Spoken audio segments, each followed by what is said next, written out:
Okay, so electrochemical cell notation is used to describe an electrochemical cell in a very concise manner without having to say, this is the electrode and this is this. So here is an example. This is called a cell diagram or line notation. So this double line in the middle represents the salt bridge. So on the left side, you have the oxidation half cell, and on the right side, you have the reduction half cell. And we're going to show the electrode material and what's in solution. When they are different states, then there'll be a line separating them. So here we have a zinc electrode in a zinc ion solution. Here we have a copper electrode in a copper ion solution. If you have reactants and products that are in the same phase, they're separated by a comma instead of a line.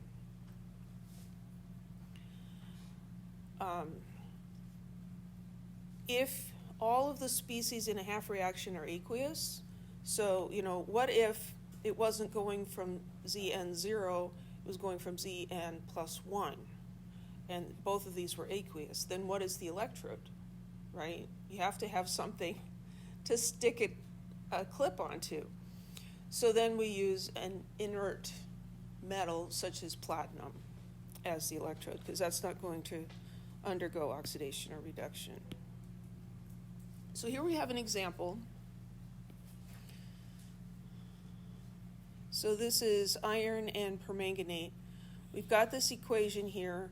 This is showing us the cell notation, and we're just going to pick out and write the half reactions.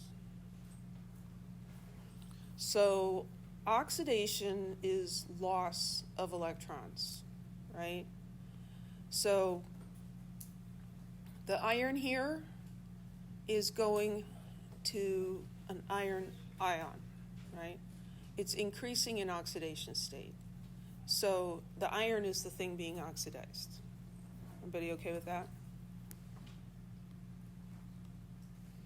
So we have solid iron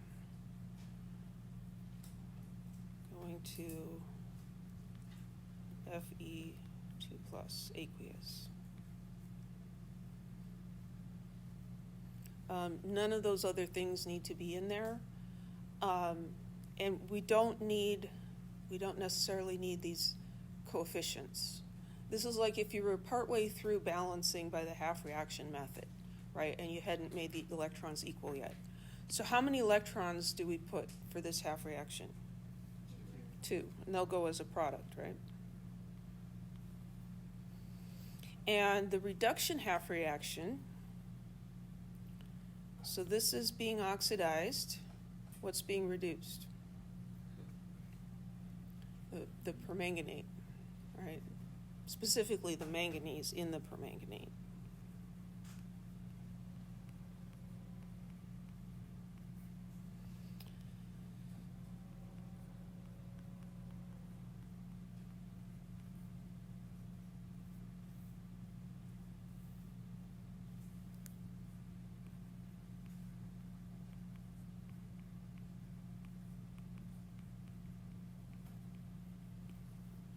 And then we're going to need some electrons over here. I forgot to leave room for them.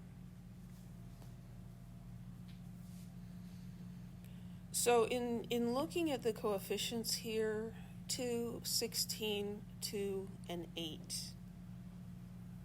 I could divide all of those by 2, right? So this is going to be 1 and 8 hydrogens, and 1 manganese 2 and 4 water molecules.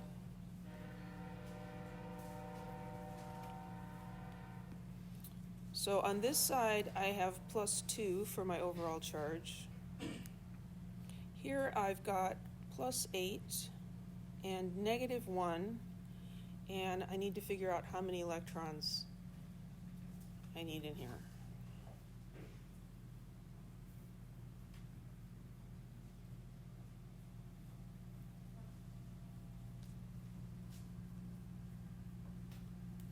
So together this makes +7, right?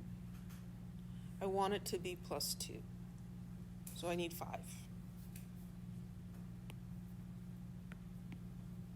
So 5 electrons.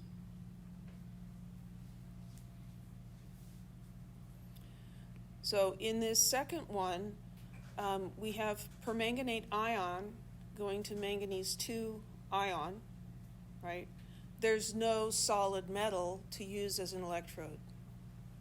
So in the line notation, on the oxidation side, we have iron and iron ion separated by a line because they're different states. Then we have the salt bridge. And over here, we have permanganate and hydrogen ion and manganese 2. Why do you suppose we didn't put water in there? Because it's aqueous, right? Obviously there's water. So these are separated by commas because they are all aqueous. This is what's being reduced, but we have a line here, and over here we have platinum, solid platinum electrode. Any questions?